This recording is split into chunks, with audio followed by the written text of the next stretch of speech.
Hi guys, how's it going? This is the Kitchen Fairy with another recipe vlog, and for today's recipe I have cheesecake recipe. Raise your hand if you like cheesecake. I truly love cheesecake. Cheesecake is like one of my specialty. I mean, every holidays or birthday in this house we always have cheesecake.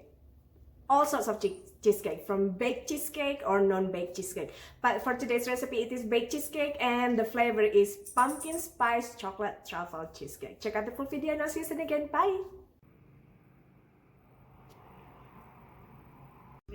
So we're gonna start by making the crust, the bottom layer first, which is using tea biscuits.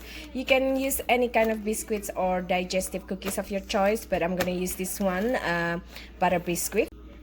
You can use a rolling pin or bottle or even food processor to turn these cookies into fine crust or fine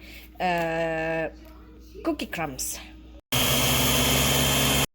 Just dump it right into your springform pan and then continue with the rest of the biscuits or cookies.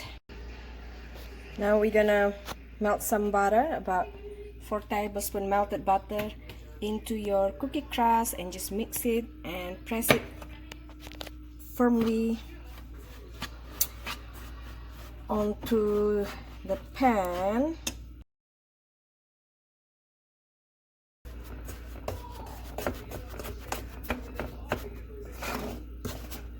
You can use the bottom of a cup or you can use spatula. You can even use spoon, it's up to you, just as long as you press them firmly onto the pan. We're gonna bake this crust at preheated 350 Fahrenheit for 5 minutes. Now we're gonna cream 2 blocks of cream cheese, about 500 grams. So just cream this first before we add sugar. Now beat in half cup of sugar.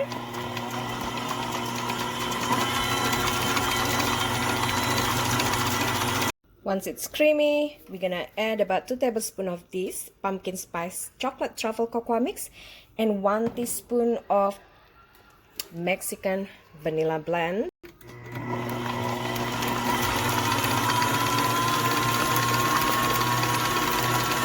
When it's halfway mixed, add another 2 tablespoons of the pumpkin spice cocoa powder.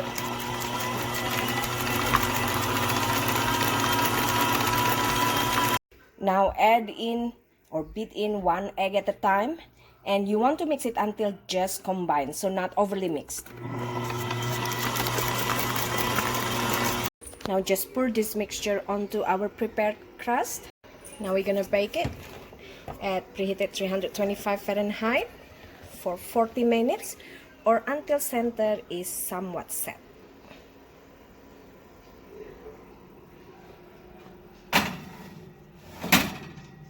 Take out cheesecake from the oven and run knife on the side